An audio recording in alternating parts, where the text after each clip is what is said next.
Hai, balik lagi di RWPP Plot. Ini kan yang kalian tunggu-tunggu. Setelah kemarin Kafka tidak bisa mengendalikan wujud kaijunya, dia tenggelam di alam bawah sadarnya dan dikendalikan penuh oleh kaiju nomor 8 yang asli. Bagaimanakah nasib Direktur Jenderal Isao? Biskah dia menahan kaiju nomor 8? Kencangkan sabuk pengaman kalian, siapkan cemilan kalian, karena ini alur cerita anime Kaiju nomor 8 episode 12 sekaligus episode terakhir. Wibu. Episode ini dibuka dengan menampilkan Ichikawa dan Iharu yang sedang fitness. Tampak Ichikawa mengangkat beban yang begitu berat. Iharu bilang jika dia terlalu memaksakan diri. Iharu sebenarnya masih heran kenapa Ichikawa setuju untuk dipindahkan. Ichikawa bilang dia ingin menjadi lebih kuat. Ya, tapi kan itu bisa dilakukan di sini, kata Iharu. Iya, itu benar. Tapi aku ingin lebih kuat dengan cepat, jawaban Ichikawa.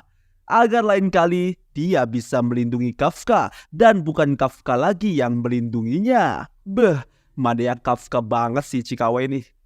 Iharu masih pesimis jika Kafka bisa kembali. Tapi tidak dengan Ichikawa. Dia yakin jika Kafka akan kembali. Dan saat itu tiba, dia tidak ingin menyesali kelemahannya. Itu sontak memancing daya saing Iharu. Dia juga tak mau kalah. Ore datte! Ore mo yaru yo kuso ga! Temei ni dake makenee kara na! Saat mereka berbincang, para senior datang. Mereka memberitahu jika Kapten Ashiro sedang menghadap ke kantor pusat karena hari ini mereka akan memutuskan apa yang akan dilakukan pada Hibino Kafka. Ya, semoga aja ini kabar baik ya. Di markas pusat, Kapten Ashiro sudah sampai di ruang pertemuan, tapi tidak ada orang di sana. Operator lalu bilang jika saat ini Direktur Jenderal Shinomiya sedang menguji kaiju nomor 8. Jadi Kapten Ashiro diminta untuk menunggu. Tapi yang bikin kesel, saat Kapten kesayangan Mimin mau duduk, si operator malah bilang, "Kau belum dipersilahkan duduk, kampret." Anata wa observer desu. Seki wa youi sarete imasen. Kembali ke pertarungan Jenderal Isao melawan kaiju nomor 8 yang lepas kendali. Dan juga kepanikan Kikoru melihat wujud kaiju nomor 8 yang saat ini. "Hentikan, bukankah kau manusia, Hibino Kafka?" Kikoru berteriak. Tapi kaiju nomor 8 tetap menyerang. Dia menggunakan pukulan booster. Smash! Jenderal Isao bisa menghindarinya. Walaupun cepat, tapi Jenderal Isao berpikir jika kaiju nomor 8 tak memikirkan celah untuk menyerang. Yamete! Anta wa ningen desho! Hibino Kafka!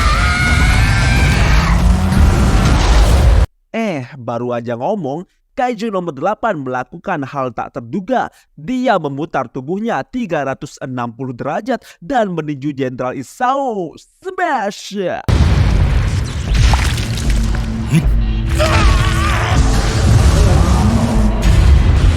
Pukulan dahsyat itu benar-benar tak terduga. Untungnya Jenderal Isao sigap menangkisnya.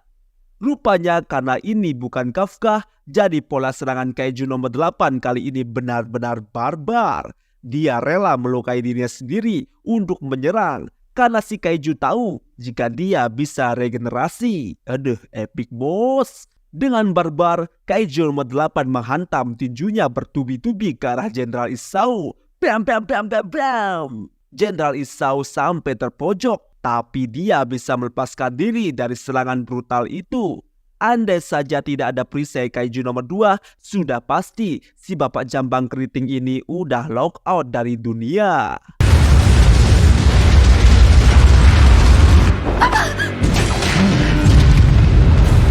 Akhirnya, Jenderal Isao menggunakan teknik tempur pasukan nomor 2, ledakan. Noar! Kaiju nomor 8 terpental jauh. Dijelaskan bahwa jurus ini melebarkan jarak serangan dengan menggunakan dentuman sonik. Oe Taishiki Kakutou Jitsu Nishiki. Serangan ini telah menargetkan inti kaiju nomor 8. Tapi saat dilihat dengan baik, loh kok inti kaijunya tidak ada? Lalu tiba-tiba dari arah belakang Jenderal Isao, hal epik terjadi. Inti kaiju nomor 8 rupanya beregenerasi dan menjadi kaiju nomor 8 yang utuh dan duar. Rupanya kaiju nomor 8 menggunakan dirinya sebagai umpan dan beregenerasi dengan intinya. Ajib, keren banget. Jenderal Isao menahan serangan kaiju nomor 8. Itu membuat tembok di ruangan itu hancur. Bahkan secara teori, dinding-dinding ini seharusnya bisa menahan tingkat kekuatan 10.0. Inilah yang akan terjadi jika ada dua kaiju bernomor bertarung sengit.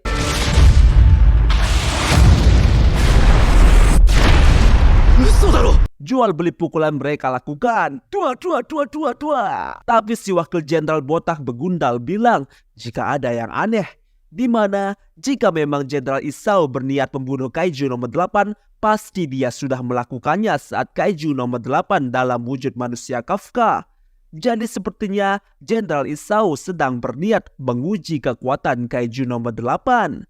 Kikoru langsung menyadari, jangan-jangan Bapak Isao mau memberikan Kafka kesempatan hidup. 2体の識別怪獣2号と8号が激突しているのだからな。 Di sisi lain, tepatnya di markas Tachikawa, obrolan Aoi dan Haruichi belum selesai. Aoi bilang dia bergabung ke Defense Corp untuk menyelamatkan banyak nyawa, tapi justru Kafka yang menyelamatkannya. Walaupun dia kaiju, tapi nah ini nih, ini kata-kata bijak Aoi. Kau tidak bisa menghakimi seseorang hanya dari latar belakang atau kata-kata orang lain. Menurutku, seseorang dihakimi berdasarkan perbuatannya. Beh, Mario Teguh lewat, bos. Haruichi pun akhirnya setuju dengan kata-kata Bapak Mario Aoi Teguh. Kembali ke pertempuran, Jenderal Isao masih mencoba menahan serangan kaiju nomor 8. Jual beli serangan masih terjadi meskipun Jenderal Isao berhasil menyerang, tapi dia juga terpojok. Sampai akhirnya serangan kaiju nomor 8 telak mengenai sisi perut Jenderal Isao. Mamam tuh Bapak Jambang.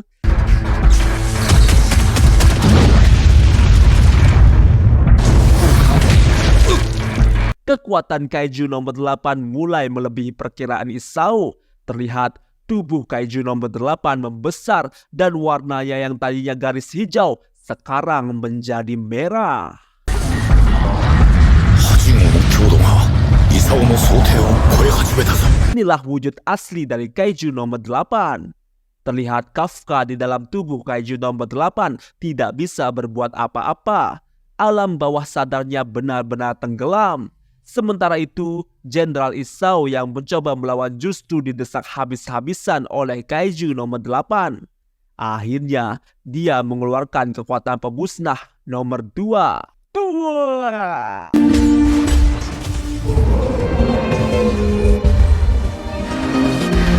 Tapi gila, kaiju nomor 8 melakukan serangan balik dengan power yang lebih dahsyat. Jenderal Isao sampai terpental dan langsung digenggam oleh kaiju nomor 8. Bukan hanya digenggam lalu dikecup, tapi dihempaskan.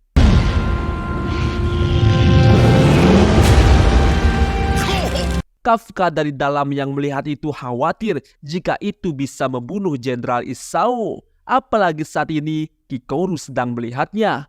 Apa yang akan dikatakan sama Kikoru nanti jika dia membunuh bapaknya? Tapi mau apa dikata, tubuh Jenderal Isao terus dihantamkan ke tanah oleh kaiju nomor 8 yang marah.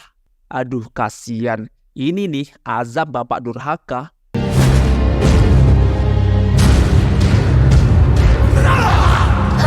Melihat itu, Kikoru jadi ingat perkataannya dulu, di mana jika Kafka menjadi kaiju yang berbahaya, dia yang akan membunuhnya.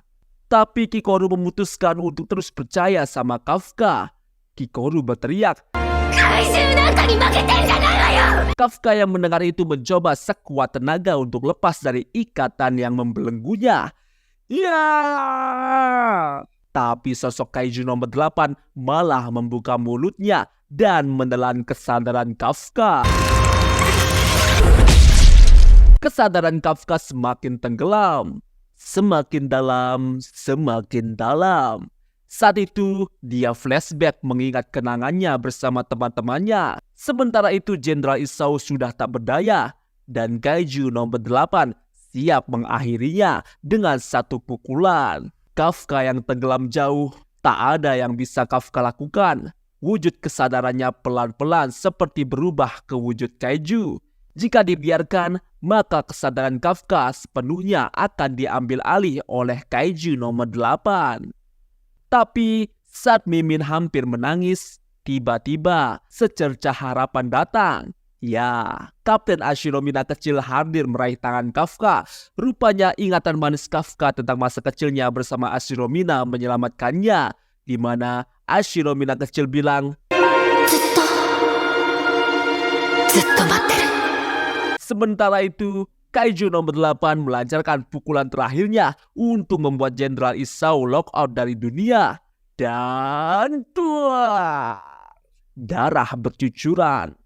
Ternyata Kaiju nomor 8 memukul dadanya sendiri.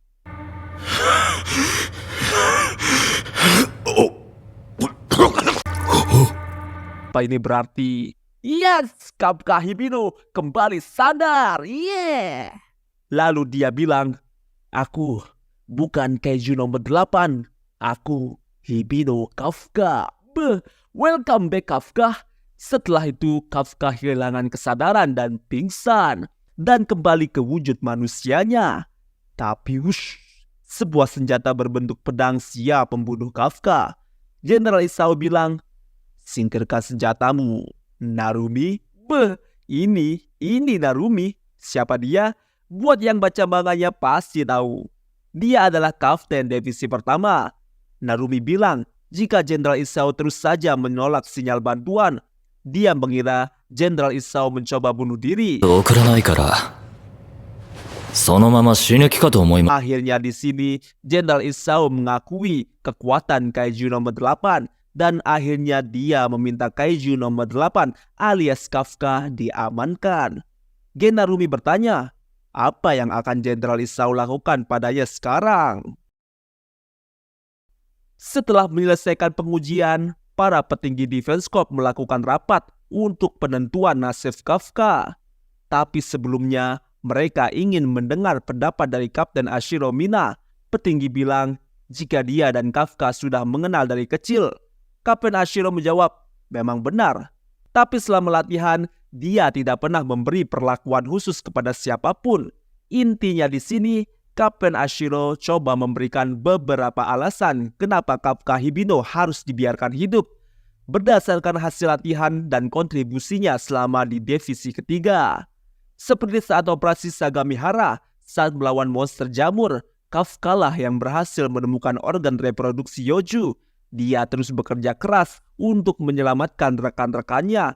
Dan yang paling utama adalah saat pertarungan melawan Kaiju nomor 10, di mana dia berhasil menyelamatkan seluruh anggota Divisi 3 dari ledakan Yoju.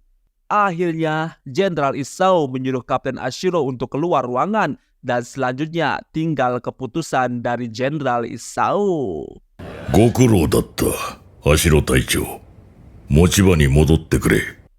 Di ruang perawatan, Kafka akhirnya tersadar. Di sana ternyata sudah ada Jenderal Isao. Melihat Jenderal Isao di sampingnya, Kafka terkejut. Tapi Jenderal Isao bilang dia tidak akan menyakiti Kafka. Tapi justru yang ditakutkan Kafka adalah jika waktu itu terjadi sesuatu pada Jenderal Isao, dia tidak akan bisa menghadapi Kikoru.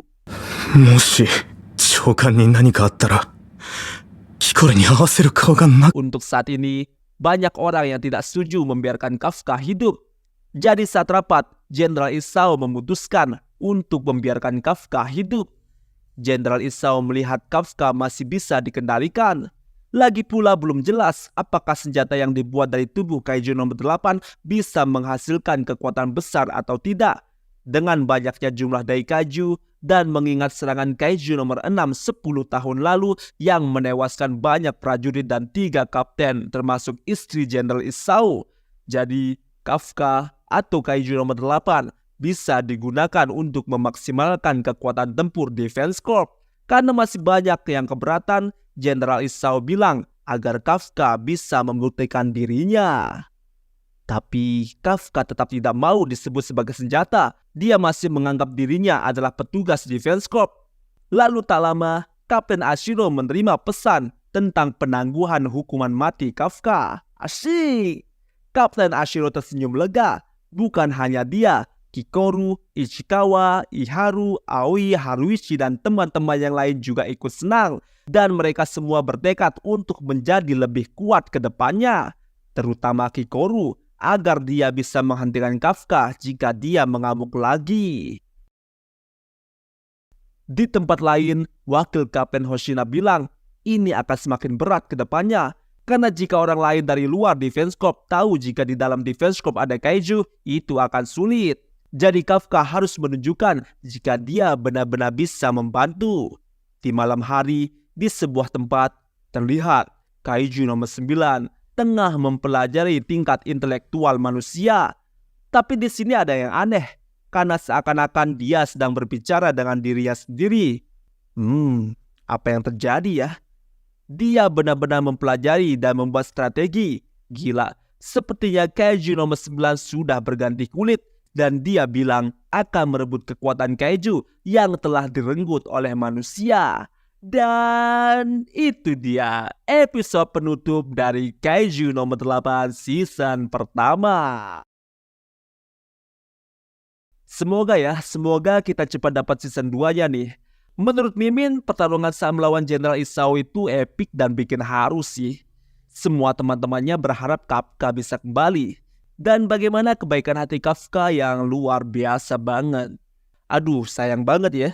Kenapa cuma sampai episode 12 ya? Oke.